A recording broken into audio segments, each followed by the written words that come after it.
Tempat ini pernah digunakan oleh salah satu orang untuk ritual pesugihan. Karena begitu saya lewat, ini bau sesuatu. Bau sesuatu seperti di tempat keramat. Jangan sembarang, itu gua Syuhomang. Guanya para lelembut, manusia bunian lebih tepatnya itu menurut saya. Karena ininya nggak ada namanya. Ke pertengahan ini nggak ada. Matanya ini cenderung putih. Tapi jika terlihat gelap itu merah warnanya. Masuk saya ini. Dan masuk itu sudah ditemui. Padahal siang bolong, Mai. Jam 3 di situ. Kan tangan ini 3, Mai. Tangan satunya memegang pusaka ini. Itu bahannya ini masih seperti dari batu. Khususnya mungkin batu meteor ya. Keinginan besarnya itu bagaimana saya bisa datang lagi dan mendapatkan benda itu. Jadi itu kalau diperkirakan dari rumahnya Roslita, itu jaraknya beda kampung aja lah. Di lembah sunyi hutan Sumatera Utara, tersembunyi sebuah gua yang tak terjamah. Konon, gua itu bukan sekedar batu dan tanah, tapi gerbang pembatas menuju dunia bawah tanah. Tempat roh penasaran mencari keheningan. Di sana, terdapat pusaka tua yang terkubur dalam bayang. Sebuah ritual penarikan pusaka di gua itu pernah dilakukan oleh Mas Ruli.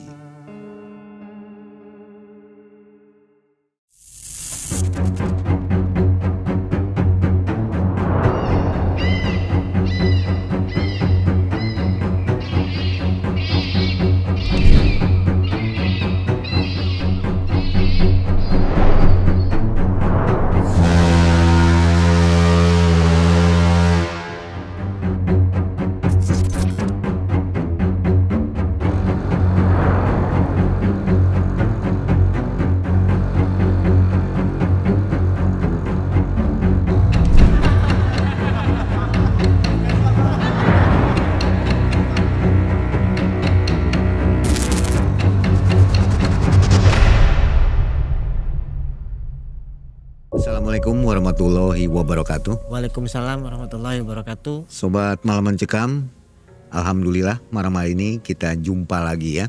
Di suasana yang sedikit berbeda. Jadi hari ini Mang Ei dan tim berada di Tapanuli Tengah. Kalau sebelumnya di Tapanuli Utara, Betul. sekarang di tengahnya. Ini suasananya cukup romantis ya. Iya. Kita di pinggir laut, di atas laut, bukan di pinggir ini, di atas laut, tepatnya di tempat penangkapan ikan atau apa tepatnya nih, Tangkahan Pelabuhan Lama. Jadi di belah kanan kita itu ada Pulau Kalimantung, lalu Pulau Nias ya. Iya. Iya Mas Ruli ya. Betul, Pulau-nya. Jadi suasananya ya suasana pantai sih. Banyak kapal-kapal penangkap ikan terlihat di belakang ya. Oke sobat, mungkin hari ini juga bertanya-tanya, ini kok di Sumatera ada Mas Ruli juga nih. Di mana-mana ada Mas Ruli ini. Jadi sobat, Mas Ruli ini memang berangkat dengan kita untuk eksplor di Sumatera Utara. Sengaja kita bawa ya untuk membuka atau namanya menghabiskan penasaran tentang kisah dari Rosita itu ya. Betul. Nah, jadi kebetulan arah mau ke rumah Bang Gabe ini kita bakal ngelewatin rumahnya Mbak Rosita yang waktu itu ada di cerita istrinya Mas Ruli ya. Iya.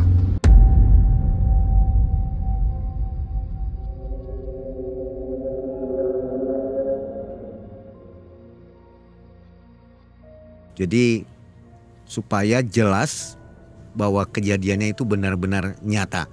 Dan video penelusurannya sudah ada di member area. Jadi yang sudah gabung langganan bisa nonton BTS dari kisah Rosita itu ya. Betul. Sengaja Mas Ruli kita ajak ke Sumatera Utara. Dan kesempatan ini pula Mas Ruli punya kisah. Ini kisahnya tidak sengaja ya, Mas Ruli menemukan sebuah gua. Namanya Gua Syuhomang ya. Gua Syuhomang, Mai. Ternyata gua ini menyimpan misteri juga ya. Iya. Tempat orang bunian katanya. Iya. Di situ tempat orang bunian, Mai. Dan ada benda-benda apa namanya? Keramat. Ya, seperti gua itu jadi bagi saya kok energinya seperti tempat keramat yang ada di Iya. Jawa, Mai. Jadi Mas Ruli ini memang selalu tertarik dengan benda-benda keramat ya. Jadi Betul. ada tempat keramat ya pasti dikejar, didekati gitu. Iya. Dari Tapanuli Tengah kita dengarkan kisah dari Mas Ruli. Jangan kemana-mana, tetap di Malam Mencekam. Malam Mencekam, Semakin malam semakin mencekam. ini dia Mas Ruli.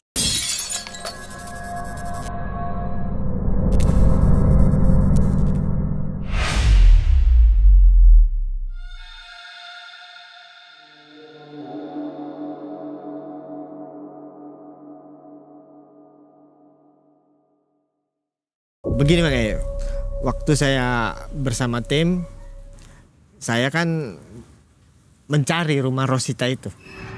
Mencari rumah Rosita itu bersama Tulang Gabe dan kru yang lain ini Bang E. Kami di situ mencoba menelusuri apa rumah itu benar masih punya Rosita atau bukan. Dan ternyata setelah di video call, Rosita dia mau berangkat ke Singapura. Mau berangkat ke luar negeri lah. Dan rumah itu sudah dibeli sama saudaranya Tulang Gabe. Saya dan kau percaya aku lagi om. Aku ni udah berangkat ke Singapura. Bekojoh rumah udah aku jual. Anak udah aku titipkan dengan anak-anak. Jadi jangan kau cari aku lagi yo. Jadi nggak bisa berkisah di Malam Mencekam ya? Iya, woy. Tadinya sih mau ya, Mau dia tadinya, woy. waktunya nggak tepat ya. Waktunya nggak tepat mungkin. Gitu. Nah, dari situ juga saya punya kisah nih, Mang E.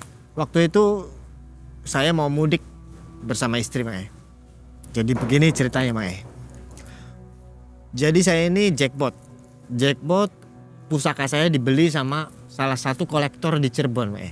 Dan kebetulan kolektor itu kan masih keturunan kesultanan gitu. Dan setelah dibeli, saya bagi rata uangnya ini. Ke istri saya yang pertama, kamu mau apa?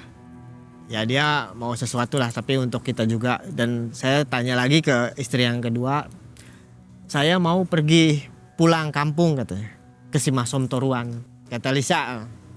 Dan dia bilang, saya kepengen sekali pulang bang. Kenapa memang, kata saya mau berdoa di kuburannya orang tua saya. Kebenaran saya kan udah berapa tahun nih bang gak pernah pulang gitu. Dan disitu oke, saya bilang oke lah, mari kita pulang. Saya siapkan uangnya dan pergilah kami Mang E ke Bandara Soekarno. Ke Bandara Soekarno-Hatta kami pergi berdua. Karena kebetulan uang kami tidak mencukupi untuk bersama anak-anak. Jadi anak-anak gak ikut Mang E. Saya pergilah sama istri nih.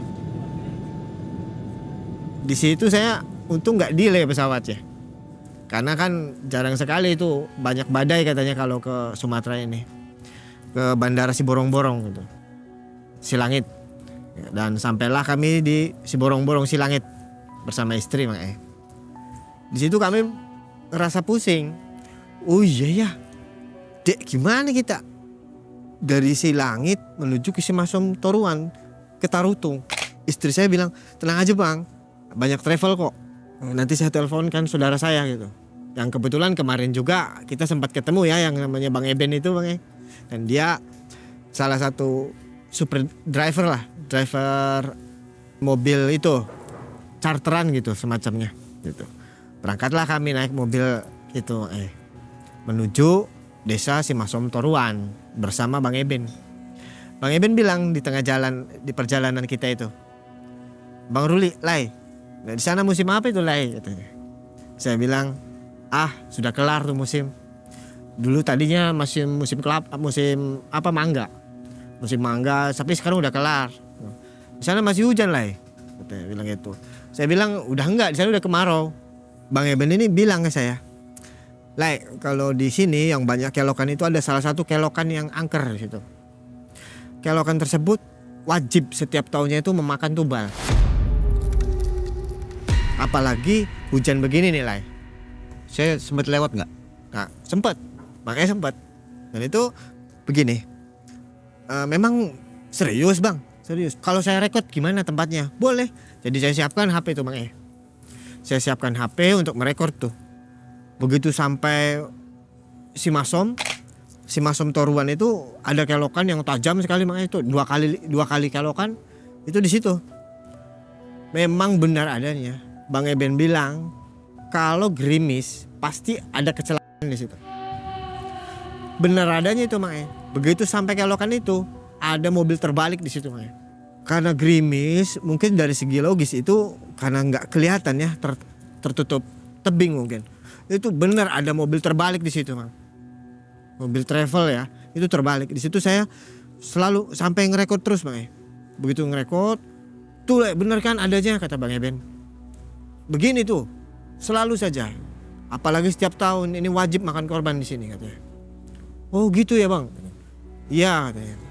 Sampailah kami ini mau belokan ke rumah kami, ke rumah mertua di desa Siparpar, mau masuk ke desa Simasem. Itu kami buka, HP ini, videonya saya buka. Begitu saya buka hilang, video ini nggak ada. Kalau dibilang nggak kerekord, itu saya udah kerekord banget itu. Tadinya saya lihat sendiri itu udah kerekord lah, udah saya klik itu, dan itu benar lah, gitu. Benar-benar hilang, nggak nampak, hanya gambar begini. Jadi video mah video tapi nggak kelihatan gambar tebingnya, gitu ya. Nah udah kayak gitu, sampai saya di desa Simasem Toruan. Di situ kami nyampe jam 3:30.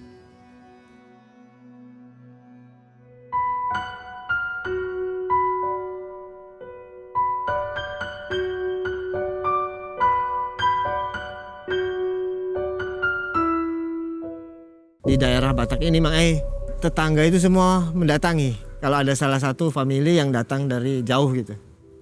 Intinya mereka itu selalu solid gitu. Begitu selesai di situ, kita udah istirahat sebentar ya, sekitar 4:30. Ada salah satu sepupunya istri saya ini, Mang, namanya Leandri. Leandri bilang ke saya nih, ayo Le, kita cari durian. Kebetulan lagi musim durian, Mang. Di musim durian ini wajib jika jam 5 atau 4:30 ini dia mencari ke ladang. Karena durian di sana nggak diambil gitu. Diambil itu jatuhnya gitu. Nah setelah itu kami nanti lo tunggu lah. Kami pakai jaket gitu. Karena cuaca di situ itu sangat dingin, pakailah kami pakai jaket itu. Setelah pakai jaket, pergilah kami naik kereta itu, naik motor, Mang. Kalau di kami ini di Batak itu kereta itu motor, gitu, Mang. Pergi kami mencari durian. Begitu kita dapat banyak itu, Mang, durian itu kita dapat banyak, semua besar-besar, tapi murah, Mang, di sini 15.000 lah satu itu.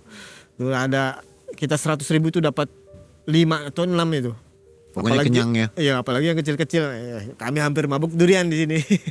Emang di sini duriannya enak ya. Mantap, Mang. Mantap dagingnya. Mantap, Mang. Kecil-kecil tapi oke punya. Iya. Nah itu di situ begitu kami dapat, kami angkutlah ke motor. Angkut ke motor, lah Andri naik dulu di belakang. Begitu saya jalan, saya kan yang nyetir, Mang. Karena mungkin saya kangen lah naik motor, saya jalan-jalan. Sampai saya lihat itu, saya nengok ke samping kanan itu.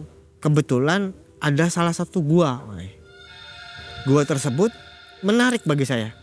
Karena begitu saya lewat, ini bau sesuatu. Bau sesuatu seperti di tempat keramat. Dan kemungkinan besar bagi saya yang sangat suka sekali ke benda pusaka, di dalam benak saya ini pasti nih pusaka. Pasti di gua ini ada pusaka. Tinggi guanya ini hampir 2 meter. Gitu. Saya nengok itu sambil tanya ke Leandri, Le, itu tempat apa itu? Apa sengaja orang gali atau gimana? Kata Leandri bilang gini, jangan kok macam-macam, Le. Itu gua si Homang katanya. Apa itu gua si Homang? Sambil jalan kita naik motor, tapi saya lalu nengok ke saya tuh. Mata saya selalu nengok ke gua itu. Leandri bilang, jangan kok macam-macam, Le. Gak ada orang sini yang berani itu. Gak ada yang berani, apalagi berhenti di situ atau masuk gitu. Dari situ kan tambah ambisi lagi saya ini. Pasti nih ada benda keramat di sini. Ataupun benda pusaka yang peninggalan orang zaman dulu atau bagaimana. Kenapa bisa yakin? Karena di situ banyak aura, jadi banyak energi yang seperti di tempat-tempat keramat gitu, Mang. Dan baunya pun semacam kayak bau, bukan aroma jin atau aroma apa. Jadi aroma-aromanya tempat-tempat karuhun ataupun siluman gitu makanya. Pasti dia memiliki salah satu benda pusaka peninggalan ataupun apa yang diumpatkan sama dia atau disembunyikan sama dia. Nah, itu saya pikirin cuma itu makanya. Dan kebetulan saya kan pernah mempelajari keilmuan ya semacam Wusi Aji itu. Saya pernah menjalani itu dan sampailah ke rumah, saya makan durian di situ di rumah dan saya tanyakan ke mertua saya, "Mah, kalau gua si ngomong itu apa?" Dimarahin lah saya itu sama di situ. Saya dimarahin di situ. "Apa kok ini nak? Jangan macam-macam kok bapaknya Gayatri." Kalau manggil saya itu bapaknya Gayatri. Gitu. "Jangan kok macam-macam kok bapaknya Gayatri. Janganlah, jangan kok seperti Heyang." Katanya. Heyang itu mungkin bahasa kasar ya. Itu jangan kok macam-macam ke sana. Itu gua sudah ada sebelum adanya zaman Jepang. Gitu. Mungkin analisa saya berarti zaman kolonial. Ya, Belanda mungkin. Terus itu oke lah, tambah penasaran saya ini. Besokan hari jam 9 pagi, saya bersama istri bilang, "Ayo," katanya mau bersihin makamnya Opung gitu. Dia bilang, "Iya Wang, ayo kita bersihkan." Pergilah kami, istri, mertua sama sepupunya, terus saudara kami lagi satu lagi. Kami bersihkan itu tempat kuburan itu. Dan berdoa di situ menurut keyakinannya ya Mang karena saya muslim, saya doakan dengan cara muslim Mang. Entah itu salah atau enggak, yang jelas kami berniat baik untuk mendoakan. Dari situ selesai acara mendoakan, baliklah kami ke rumah kami Mang. Situ mulai saya mau mencuri-curi waktu. "Boleh saya pinjam keretanya Lai?" Ke Lai Andri itu saya bilang Mang, "Saya mau beli rokok." Tapi Lai Andri bilang, mungkin dia menyadari nih, entah gimana pokoknya, "Le, ajaklah saya," bilangnya itu. "Mana Le?" "Ya udah ikut aja lah, saya udah capek jadi ayo ikut aja udah." Jalan kita Mak. Begitu jalan kita beli rokok dulu di samping-samping itu karena mungkin banyak ya di sini tuh rokok-rokok yang nggak ada bea cukainya gitu, tapi enak di saya gitu. Jalanlah kami beli rokok, beli makanan. Begitu di depan gua si Omang, saya bilang ke Leandri, "Tunggulah di sini. Nih rokoknya, nih makanan. Tungguin saya." Saya bilang gitu. Leandri udah sangat ketakutan di situ. "Jangan Le, jangan ikut-ikut, jangan gitu." Itu setengah dua siang makanya. Leandri kayak seperti orang ketakutan, "Ini siang Le, ngapain kau takut? Takut itu sama Tuhan," saya pikir gitu ya Mang. Ya udahlah, sesukamu katanya. Masuklah saya itu Mang. Letaknya jauh dari jalan. Itu pinggir jalan persis Mang. Dekat ya? Dekat sekali dengan pinggir jalan. Orang gak ada yang berani masuk kemari.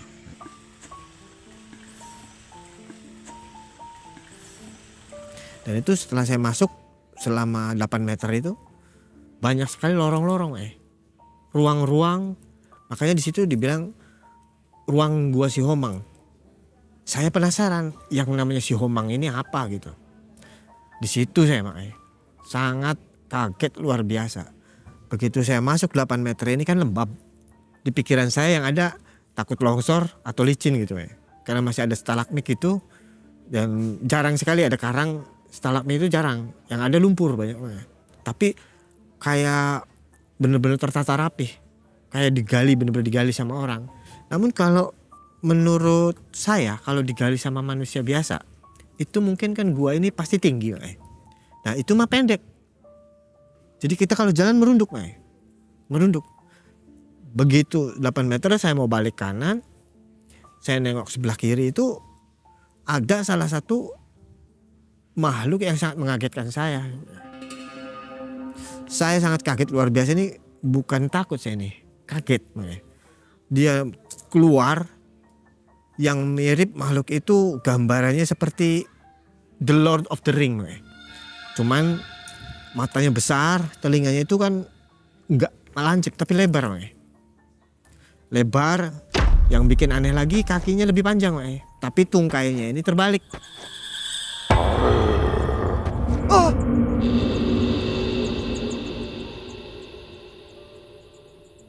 Dia kayak menatap saya ini, kamu mau apa ke sini gitu. Kamu mau apa? Pergi kamu dari sini gitu.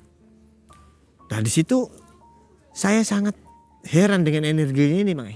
Energinya ini dia nggak seperti yang pernah saya temui, sosok seperti yang pernah saya temui.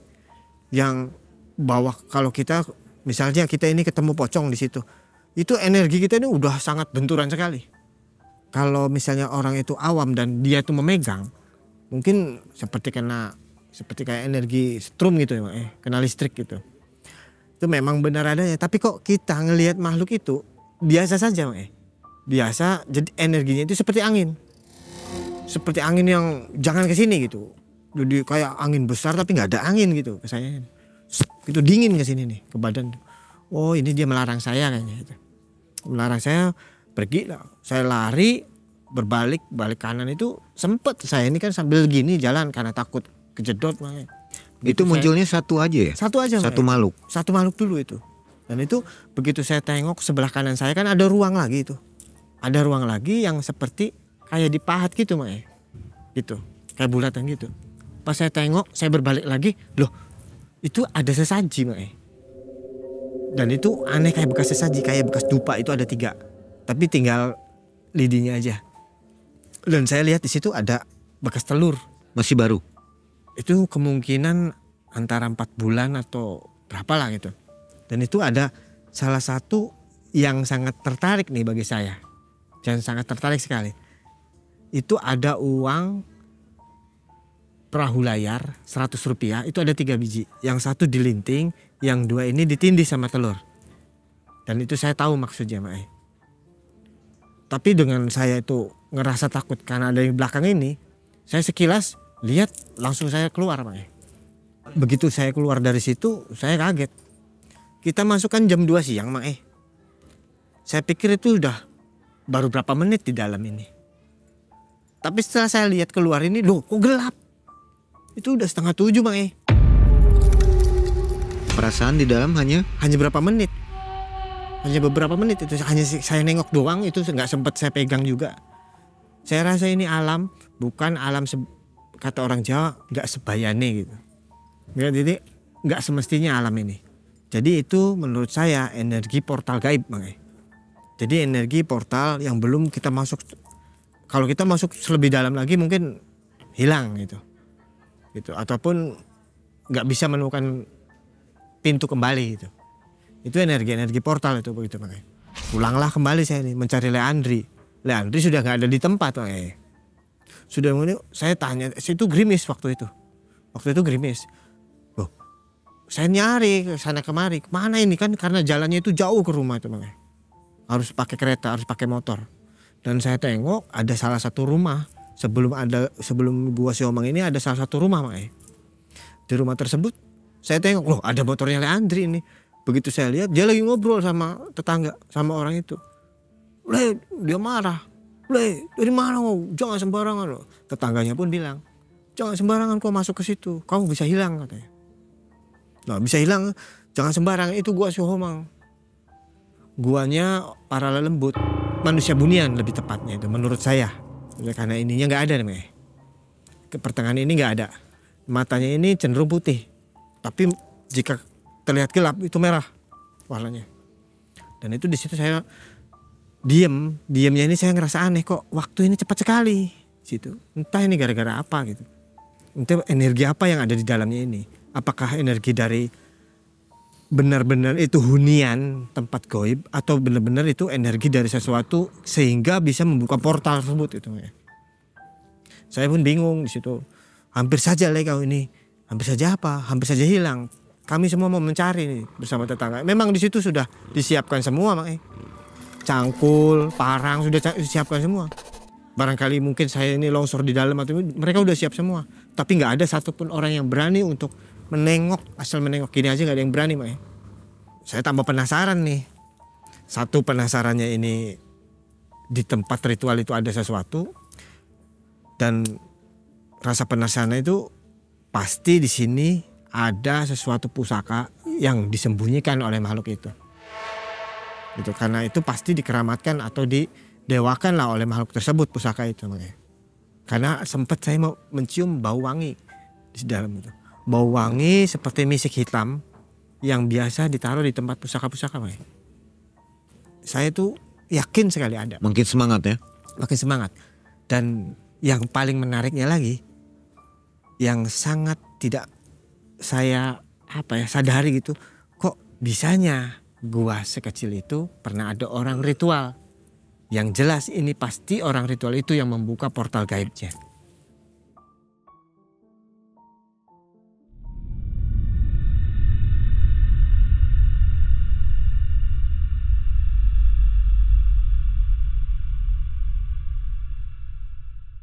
Kembalilah kami ini ke desa kami, ke rumahnya mertua. Dimarahin saya di situ. Dari mana kok bapaknya Katri? Gitu. Dari mana? Jangan asal kau main di sini. Di sini masih hutan, sini tanah Batak. Jangan sembarangan kau ini. Kau akan hilang di sini kalau tidak menurut orang tua. Saya nggak berani melawan, Mbak. Saya cuma diam. Ya, yang ada dalam pikiran saya, gimana caranya saya besok masuk lagi ke situ. Gitu malamnya itu kami kan tidur nih bersama Lisa. Gitu.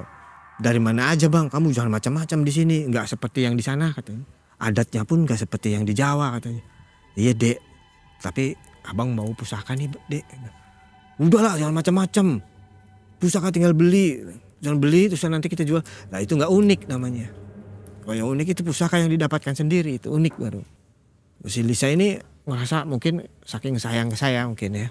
Jadi janganlah bang, udah jangan sekali-kali lagi ke situ. Nah dari situ ini saya dapat obrolan kan malam di situ itu adalah datang Tulang Gabe itu. Haryansah itu dari marga Haryansah itu datang ke Tulang Gabe. Dia bilang jangan kau sembarangan di situ.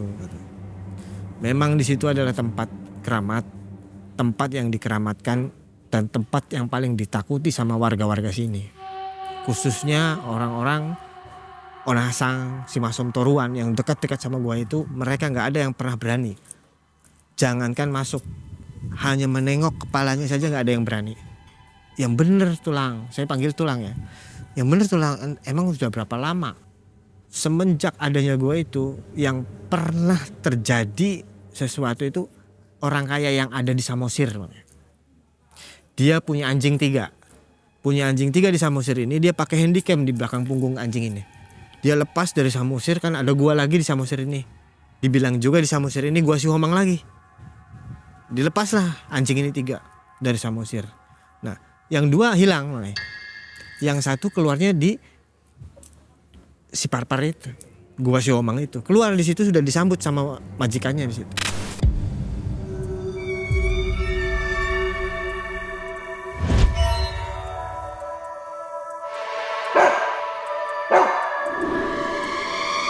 Dan begitu handycamnya dilihat kan di situ, sebelum ada mungkin kamera-kamera zaman sekarang yang canggih ya, itu banyak sekali lorong-lorong yang pernah saya lihat itu.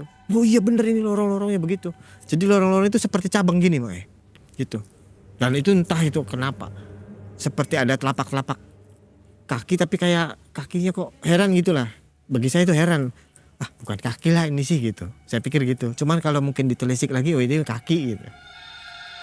Oke, jika begitu, gimana Tulang? Saya bau sesuatu di situ. Apakah pernah? Jangan jangan macam-macam katanya. Banyak sekali ternak yang hilang di sini. Banyak sekali ternak yang mati dan itu nggak tahu sebabnya apa. Makanya kan ketahui sendiri bapaknya Margareta lihatlah di situ. Kan ada salah satu tetangganya ini, kepala desa lah. Dia berternak babi. Di atasnya itu dikasih semacam kayak kawat untuk strum, itu dikasih aliran listrik kawatnya. Dan itu pun masih belum aman katanya. Selalu mesti saja setiap bulannya, setiap 3 bulan itu pasti ada salah satu hilang ataupun mati di situ dan tinggal tulang di situ. Oh gitu ya gitu. Mulailah tambah penasaran saya ini, lebih sangat sekali penasaran. Bu, besok saya mau puasa ya. Saya bilang gitu. Bu, saya besok puasa. Mau ngapain? Tapi si Lisa ini udah paham kalau saya udah gitu. Jangan macam-macam lah yang. Ini nggak kayak di Jawa katanya. Ya sudahlah, sama saja tentang begitu mah. Nah, semua milik Tuhan. Itu saya pikir gitu, puasa lah saya ini, meniat dari malam itu sudah niat. Itu udah niat sekali saya. Begitu saya ini puasa, pagi tiba, tunggu sampai jam 6. Karena saya tahu jam waktu itu sudah berubah. Kalau kita masuk itu waktunya sudah berubah. Jadi saya berkesimpulan kalau masuk ke situnya malam, kemungkinan kita pulangnya siang atau pagi. Saya pinjam motor, saya ngomongnya pengen beli rokok, sengaja saya nggak bawa HP karena pasti nanti telepon. Pergilah saya nih. Begitu pergi, nyampe di bibir gua itu, saya unjuk salam di situ pertamanya. Unjuk salam, berdoa saya bilang bahwasanya hei kupulun kalau di Jawa ini ya. Saya bacakan sedikit ya, hei kupulun, saya lenggo wesi aji kuning seto, bahwasanya kalau saya kesini jangan pernah engkau ganggu karena saya masih memiliki pusaka seto gitu. Dan dia bilang kayak orang menjerit di dalamnya. Wow, menjerit itu. Tapi saya nggak peduli. Saya lebih utamakan masuk dulu ke tempat yang pernah saya lihat ini, seperti pesugihan ini. Pasti ini yang membuka portal gaib itu. Membuka portalnya bangsa halus itu, bangsa lelembut atau bunian itu memakan ternak-ternaknya penduduk. Saya lihat, saya telisik lebih dalam, saya analisa lebih dalam, benar. Dan itu benar sekali. Tempat ini pernah digunakan oleh salah satu orang untuk ritual pesugihan kayaknya. Kalau salah satu uang dari yang ada di bawah ini itu dilinting dan diberikan sesaji yang sesaji itu belum hilang, seperti tembakau, rokok tembakau. Oh, ini rupanya yang dia inginkan, harta, uang secara instan. Di situ saya nggak peduli. Begitu saya lihat, oh benar ini ada orang melakukan ritual yang belum selesai rupanya. Itu belum selesai karena telurnya kan ada 3, yang satu udah pecah, yang 2 ini masih utuh. Sedangkan mungkin bagi saya ini mungkin sudah lama lah ini, sekitar 4 atau 8 bulanan lah. Dan itu harus selesai sebenarnya. Kalau ritual tersebut itu harus selesai, telurnya pun pecah semua harusnya. Tapi yang bikin aneh ini ada tulang ayam di situ. Tulang ayam kalau misalnya kita sudah 4 bulan aja udah kering ya, itu masih basah, dan masih ada bulu-bulu gitu. Makanya saya heran di situ, apa ini?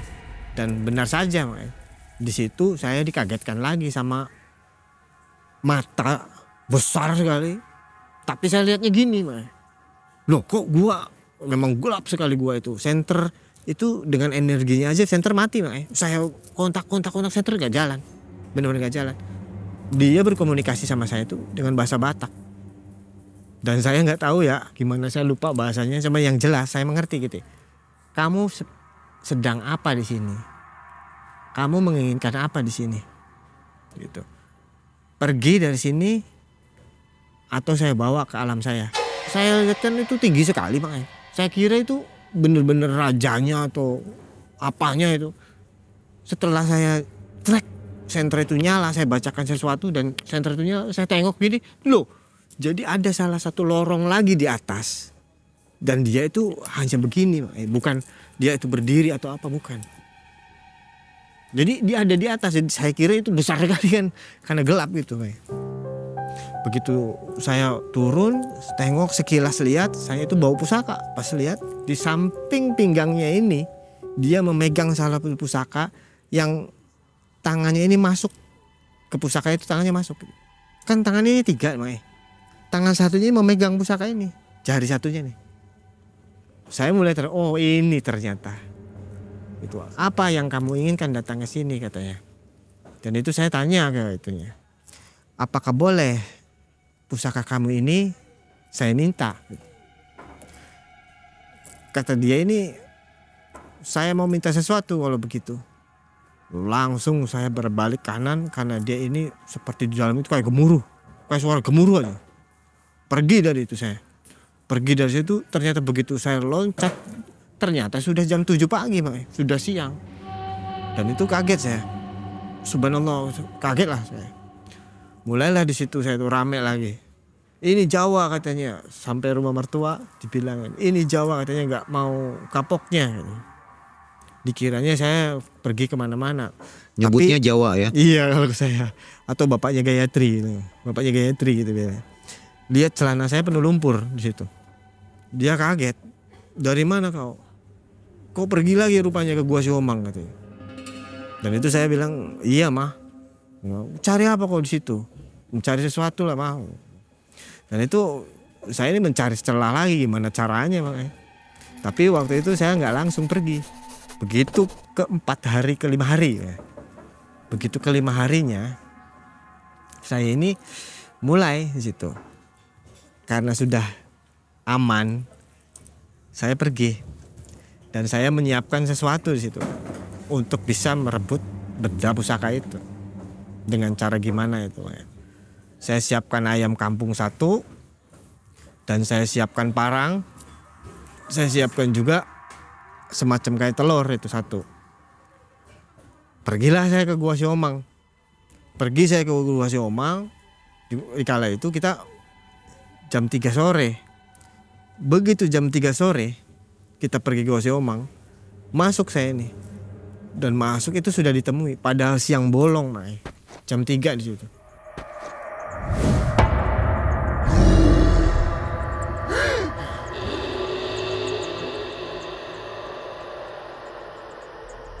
Kalau setiap makhluk halus ataupun apa yang pernah saya temui, yang pernah berkomunikasi lah, semacamnya kayak apalah kuntilanak atau pocong, dia nggak mengucap, bibir ini diam, tapi dia seperti bicara ke kita, dan kitanya tuh apa ya, mengerti gitu apa yang dia bicarakan. Saya pun heran di situ. Kok pertamanya nih mereka itu bibirnya yang mengucap, tapi sekarang dia bibirnya diam. Gitu. Pergi kamu. Kalau kamu inginkan pusaka ini, tinggalkan ayam itu, bilangnya. Saya minta ayam 3 sama telur 3. 1 lagi, jika kamu menginginkan pusaka ini, taruh di situ. Saya bawanya cuma 1 ayamnya. Saya bawanya cuma 1 ayamnya, dan ini saya bawakan telurnya. Dan telurnya pun 1 saya malah. Saya taruh di situ. Saya rebut pusakanya, tapi saya ini seperti kejang tangan 1 ini.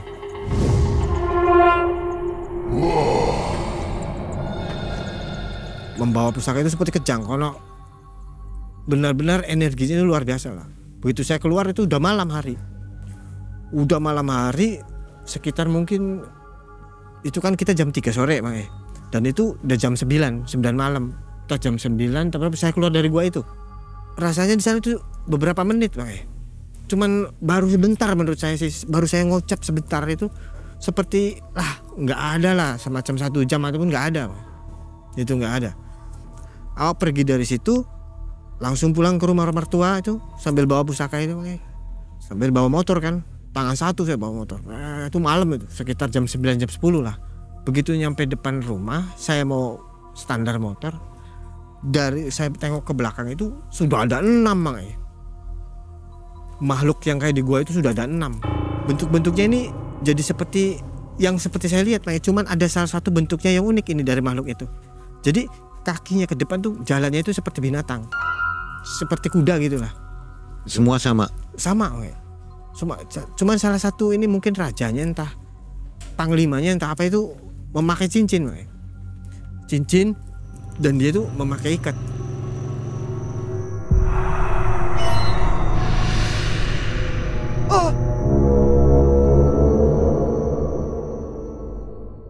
Dia bilang, saya kan mintanya 3, kenapa kamu kasih 1? Jadi saya nih, saya ngerasanya makhluk, mungkin kalau menurut agama kami Islam memang kami paling sempurna manusia itu. Jadi saya sebutkan situ, saya nggak pernah takut siapapun, walaupun kamu berenam. Dan ada salah satu makhluk itu kayak membawa apa namanya itu, trisula gitu. Saya sangat demen sekali. Saya sangat demen itu ke trisulanya. Tapi begitu saya mau berbalik, mau melawan, dia entah ngapain saya, entah itu saya itu diapain. Konon mungkin dia itu memegang kepala saya, jarinya. Begitu saya itu melawan, saya sudah nggak sadarkan diri. Di situ karena di kampung kami di Simasom Toruan ini, Siparpar, Simasom Toruan, Pahejulu situ. Maghrib ke atas itu sudah nggak ada orang keluar. Karena satu cuaca dingin cuacanya itu wah menggigil, dingin sekali, dingin, udah ada kabut gitu. Waktu itu kami tiba di rumah jam 10. Begitu saya pingsan ini, rupanya nggak ada yang menolong karena nggak ada yang keluar. Yang ada yang baru sadar kami ini mungkin antara jam 6 atau jam 5 itu sadarnya ini. Pertama ada anjingnya mertua ya, yang mertua punya anjing gitu ya. Itu udah umum di Tanah Batak ini untuk menjaga. Itu udah di depan dada saya, udah begini. Saya udah, wah astagfirullahaladzim. Saya kaget kan itu. Apa ini gitu kan. Orang semua ngerumunin saya. Dan ngerumunin saya ini baju saya udah robek-robek. Dan ada salah satu datuk di situ bilang, kamu jangan pernah macam-macam sama begu itu katanya. Sama makhluk itu, hantu itu, jangan macam-macam itu. Nanti kamu bisa dibawanya pulang ke alamnya. Tapi dari situ saya nggak pernah mau, nggak pernah takut lah sedikit pun. Rasa penasaran saya yang sangat besar ini untuk mengambil pusaka itu belum putus di otak saya. Adalah salah satu keinginan besarnya itu bagaimana saya bisa datang lagi dan mendapatkan benda itu. Karena saya cinta sekali terlihatnya pusakanya ini mungkin kalau saya dapatkan unik sekali karena itu bukan dari bahan besi biasa. Itu bahannya ini masih seperti dari batu, khususnya mungkin batu meteor ya, karena mungkin kalau pernah tahu itu batu yang dikikis begini itu, tapi itu rupanya dari meteor.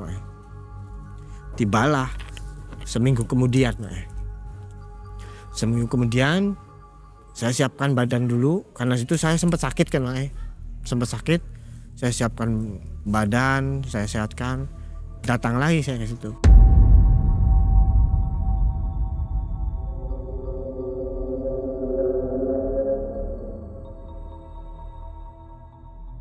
Waktu itu Lisa bilang ke saya, Bang, sudahlah jangan sampai kamu ke situ lagi.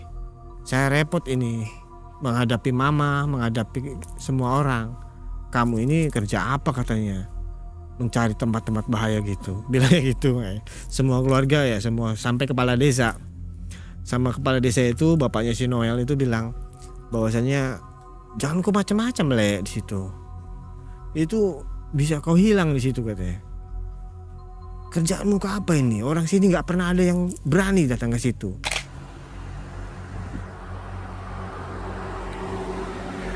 Gitu bilangnya. Tapi saya itu cuman bilang ya iya aja lah gitu, mau gimana lagi gitu. Waktu itu saya mulai merancang lagi bagaimana caranya saya datang. Begitu saya rancang di situ, saya siapkan semuanya apa yang saya butuhkan, datang lagi saya. Itu seminggu kemudian saya datangnya. Saya sempat dikejar oleh Andri itu sama tulang gabe ya. Sempat itu, wah Le mau kemana? Karena saya naik motor ya duluan lah pergi. Itu ya sekitar Abis Lohor, karena Abis Lohor itu portal bangsa gaib itu puncaknya itu Abis Lohor. Jadi Abis Lohor itu di bangsa itunya tuh pagi gitu. Begitu saya datang masuk, situ saya sebutkan semua apa yang saya punya, datang lagi gitu. Tapi sebelum masuk ke bibir gua ini, bibir gua itu sudah dipagar sudah dipatok sama kayu besar-besar itu sama orang situ, jangan ada yang masuk gitu. Walaupun bapaknya Gayatri mau masuk itu jangan boleh gitu. Tapi dengan niat yang benar-benar saya ini ambisi mungkin ya. Saya ambisi mendapatkan pusaka itu, saya dongkel yang pagar-pagar yang besar-besar itu, saya masuk dengan celah sedikit, masuk, dan di situ setelah 5 meter yang pas sampingnya itu mulut gua yang ada tempat sesaji itu, di situ baru ada yang bilang, entah siapa yang ngomong, entah apa, tapi ngomong bahasa Jawa. Yang bikin heran di situ apa ini sebenarnya itu? Kok ngomongnya bahasa Jawa? Nggak kayak yang tadi makhluk itu apa itu ngomongnya kan bahasa Batak. Itu ngomong bahasa Jawa. Dan dia bilang di sini gua ini sudah lama, ini salah satu peninggalan, ini salah satu pemukiman kami. Kamu siapa? Kalau kamu menginginkan pusaka, cari orang ini yang melakukan pesugihan ini. Dia melampaui batas. Sebenarnya dia sudah memberikan tumbal, tapi dia nggak memberikan tumbal gitu makanya. Harusnya sudah memberikan tumbal. Harusnya sudah memberikan tumbal di situ. Tapi nggak dipenuhi. Nggak dipenuhi. Kenapa portal kami selalu terbuka? Karena orang itu tidak kunjung datang lagi ke sini. Perjanjiannya belum selesai. Belum begitu. selesai perjanjiannya. Jadi saya mulai mengerti di situ makanya. Kenapa portal itu selalu terbuka? Karena orang itu perjanjiannya itu belum selesai di situ. Saya jawab di situ, kalau saya selesaikan gimana? Kalau saya tutup portalnya ini gimana? Jangan katanya. Kalau kamu mau selesaikan portal ini, siapkan sesuatu buat saya. Gitu. Saya di situ mulai melawan. Kami tidak bawa sesuatu, tapi kami membawakan salah satu kesukaan kalian. Tapi itu perkataan jebakan bagi saya. Sesuatu kesukaan kalian ini itu Jadi kalau dia makan, dia ini seperti kalau orang itu lumpuh. Tapi wangi, bagi dia itu senang gitu. Nah itu adalah salah satu keilmuan yang bisa untuk menjadikan makhluk itu lumpuh gitu. Ada, dan dia itu suka. Begitu sampai di situ, saya tutup portal gaibnya, dan ternyata benar. Di samping itu begitu semua selesai, saya tutup portalnya, saya maju di depan sebelum mulut gua ini. Jadi mulut gua ini begini, ini mulut gua. Nah ini saya di sini. Nah di sini kan ada lorong lagi. Begitu saya lihat lorong ini lagi, itu semua berserakan tulang-tulang binatang. Oh rupanya makhluk ini yang mengambil ternak-ternak masyarakat gitu. Ada tulang-tulangnya kayak tulang babi, tulang ayam yang banyak tulang ayam gitu. Berserakan pokoknya. Jadi kayak semacam dimakan gitu. Ada juga di situ kayak semacam tulang kambing. Ya saya tahu lah itu tulang apa itu tahu. Karena dari tengkorak wajahnya itu ya.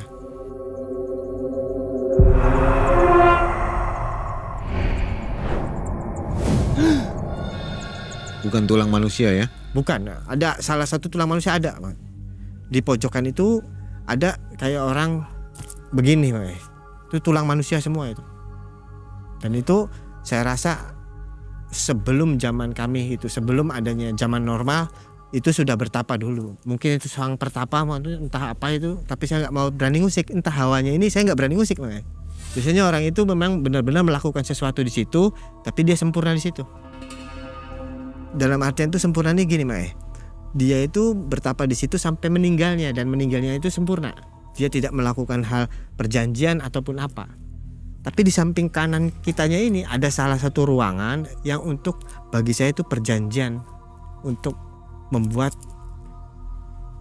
harta, yang menginginkan harta secara instan gitu.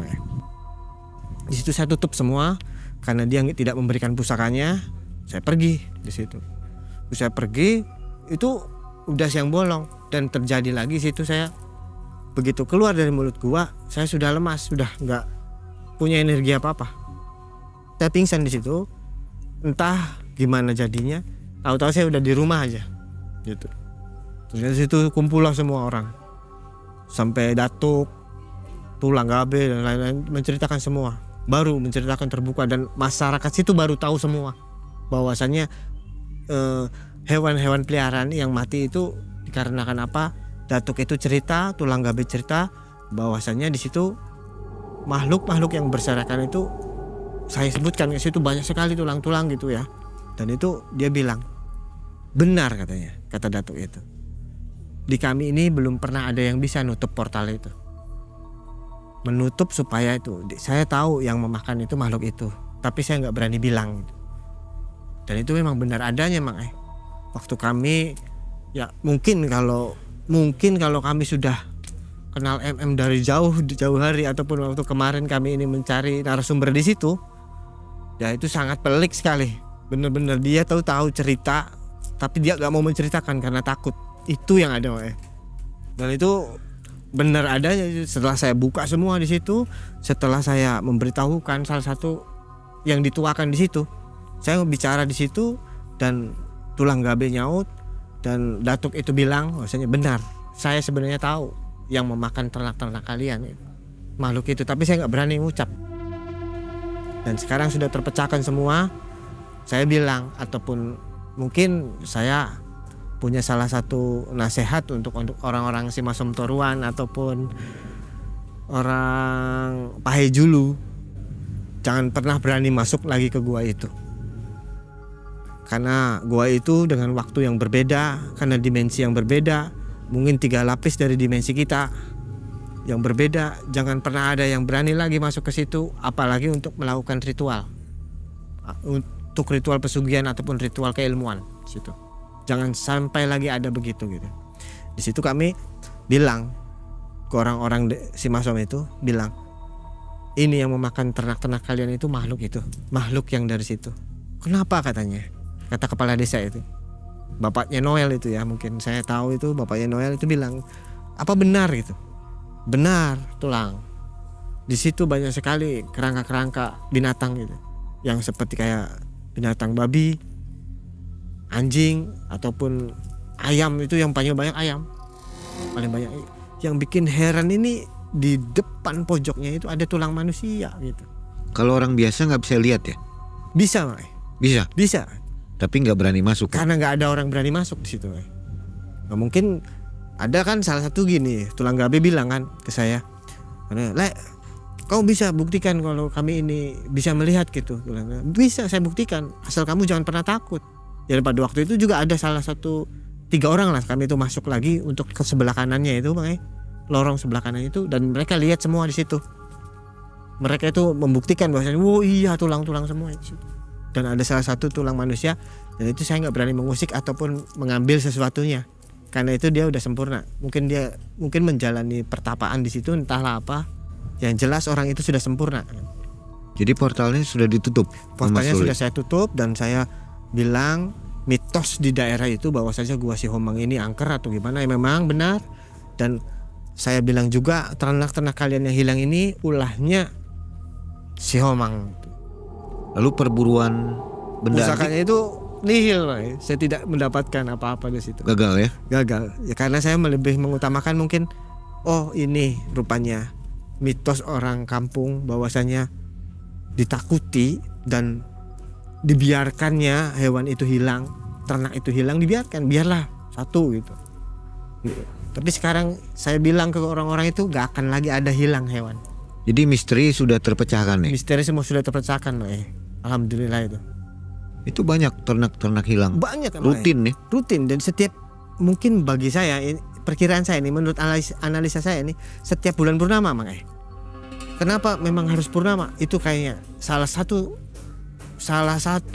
waktu yang sangat sakral. Mereka bisa keluar ya? Bisa keluar dan membuka portalnya itu. Dan kebetulan setelah saya tahu, waktu saya mengambil pusaka itu dan dia itu keluar sampai banyak itu, bener itu bulan purnama persis, Bang. Sampai kami dipeluk sama salah satu kepala adat lah, dibilang Datuk, situ dipeluk. Kamu harimau Jawa katanya. Dibilang gitu. Ini harimau Jawa dikencingin pula. Ya, nah sobat, itu ada harimau Sibolga.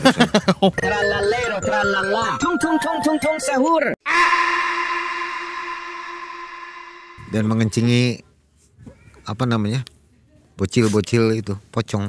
Berkembang biak.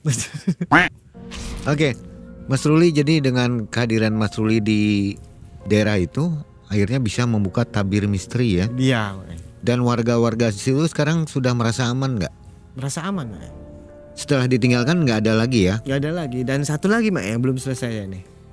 Ada yang orang yang melakukan pesugihan ini, ternyata itu tetangga desa kami, orang Pantis namanya. Gimana bisa tahu? Ada yang bercerita di situ, Salah satu kepala adat ini bercerita. Dia mengetahui dan zamannya waktu itu diusirlah keluarga itu. Setiap anak-anak di desa itu ada yang pernah hilang 3 kali, tapi bajunya ada di rumahnya orang itu, Jadi sudah ditumbalkan? Kalau anak-anak kecil itu sudah ditumbalkan. mati berarti ya? Iya, makanya kan banyak sekali dari warga situ kayak semacam mitos itu ada. Kalau saya lihat Gua Siomang itu saya lihat anak saya. Saya lihat anak saya, mungkin rohnya ataupun apanya mungkin Pak, ya. Dan itu belum selesai dia perjanjian itu. Entah gimana jadinya orang tersebut ini pergi atau gimana, tapi keluarganya semua diusir semua dari desa itu. Kaya Katanya Mang. Jadi itu kalau diperkirakan dari rumahnya Roslita itu jaraknya beda kampung aja lah gitu. Tadi katanya perjanjiannya belum berakhir itu. Itu perjanjian belum berakhir dan orang itu selalu diburu nantinya. Entah Oleh itu makhluk itu. Iya, dan itu orang selalu diburu nantinya. Udah nggak ada di kampung situ ya? Udah nggak ada di kampung itu. Oke. Ternyata di Tanah Batak ini banyak juga ya misteri-misteri goib ya. Iya, Yang banyak. belum terungkap ya. Ya, Ternyata tempat pesugihan juga ada ya. Iya. Tapi menurut mereka itu pesugihan itu tidak dimengerti bagi mereka. Yang ada nih mungkin tempat-tempat ritual gitu bagi mereka, mungkin begitu berpikiran. Kata lainnya tempat keilmuan gitu. Sebutannya untuk orang-orang Batak Memuja ilmu gitu. apa, ada istilahnya mungkin? Istilahnya itu memuja ilmu gitu. Setelah itu gagal tetap ya, tapi berburu barang-barang antik ya. Tetap sampai sekarang pun saya masih gitu. Itulah kerjaan saya. Tapi berburu mobil motor antik sih enggak ya? Enggak. Barang-barang klinik semua ya. Iya betul. Oke, sobat Malam Mencekam, kisah misteri dari Mas Ruli ini terkuak sampai di sini. Jadi ada pesan nggak untuk warga yang di sana? Saya punya pesan untuk warga Tarutung dan sekitarnya. Simasom Turuan, Pantis, mungkin Pahe Julu, Pahe Jahe, dan Onasang. Jangan pernah sekali-kali masuk ke Gua Siomang itu. Ya. Karena di situ akan kalian tuh tersesat nanti. Sangat Karena akan berbahaya. lagi bisa pulang. Karena waktu dan dimensinya itu sudah berbeda. Itu Oke. saja mungkin. Apalagi masuk melakukan ritual apalah gitu. Jangan pernah sampai. Mas Ruli masih ada kisah lain nggak tentang Tanah Batak? Ada juga Maya yang lebih unik bagi saya, mungkin unik ya. Ini cerita ini unik tentang istri saya. Tentang istri saya, waktu itu kan istri saya kan punya dua nih, Mak. Dan istri yang satu saya ini, saya pernah merasakan heran di badannya gitu. Karena sesuatu kain ulos yang dimiliki oleh opungnya, Mak. Oh, ulosnya ini ada energi aneh begitu. Sangat aneh. Energi yang sangat luar biasa lagi. Nanti boleh ya dikisahkan ya di Malam Oke, Mencekam. Mak. Oke, sobat Malam Mencekam, dari Pelabuhan Lama Sibolga ya, Tapanuli Tengah, Mangai dan tim undur diri. Mudah-mudahan kisah ini membawa info baru tentang Tanah Batak untuk kita semua. Oke. Terima kasih Mas Ruli Ya. dan Horas untuk warga Sumatera Utara. Horas. Assalamualaikum warahmatullahi wabarakatuh. Waalaikumsalam warahmatullahi wabarakatuh.